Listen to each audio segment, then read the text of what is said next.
સાબરકાંઠા જિલ્લામાં બાળ તસ્કરીના કેસો સામે આવ્યા છે ત્યારે ખુદ બાળકીના પિતા અને પિતરાઈ ભાઈએ બાળકીને રાજસ્થાન ખાતેના અલવરમાં 4 લાખ રૂપિયામાં વેચી હોવાનું સામે આવ્યું હતું। ત્યારે પરિવારે મામલે ઉજાગર થતા 60,000 રૂપિયાના લેતી દેતી મામલે મોડાસાના 3 વ્યક્તિઓ સામે ફરિયાદ નોંધાવી હતી, પરંતુ આ સમગ્ર ફરિયાદમાં એક નવો વળાંક સામે આવ્યો છે। તેમાં બાળકીના પિતરાઈ ભાઈને 1,60,000 રૂપિયા જેટલું દેવું થતા બાળકીના પિતા અને તેના પિતરાઈ ભાઈ સહિતના વ્યક્તિઓએ સમગ્ર ઇરાદાપૂર્વકનું આયોજન કરવામાં આવ્યું હતું। 5 માસ અગાઉ બાળકીના પિતા, તેના પિતરાઈ ભાઈ અને કૌટુંબિકજનો દ્વારા અલવરમાં ઉમેદભાઈ નટને 4 લાખ રૂપિયામાં વેચાણ કરવાનું નક્કી કર્યું હતું। બાળકી જે સ્કૂલમાં અભ્યાસ કરતી હતી તે સ્કૂલના શિક્ષક દ્વારા બાળકી 5 મહિનાથી શાળાએ ન આવતી હોવાના કારણે પૂછપરછ કરતા આ સમગ્ર મામલો ઉજાગર થયો હતો।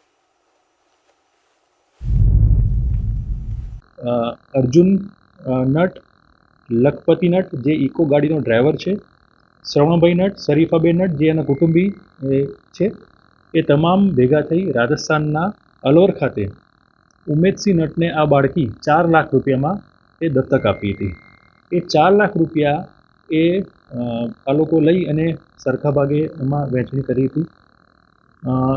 શરૂઆતમાં આ જે મામલો હતો એ 5 મહિના સુધી ક્યાંય બહાર ના આવ્યો, પરંતુ ધીમે ધીમે જ્યારે બાળકીએ શાળાએ જવાનું બંધ કર્યું ત્યારે શાળાના શિક્ષકે આ વસ્તુની નોંધ લીધી અને તેઓ એની પૂછપરછ કરતાં એની માતા ગભરાઈ અને એની માતાએ પછી કોર્ટમાં અરજી કરાઈ અને આ સમગ્ર મામલામાં કુલ 6 આરોપી અમે ધ્યાનમાં લીધા છે, જેમાંથી 4ની ધરપકડ કરી છે, જેમાં બાળકીનો પિતા પણ બાળ તસ્કરીનો આરોપી છે।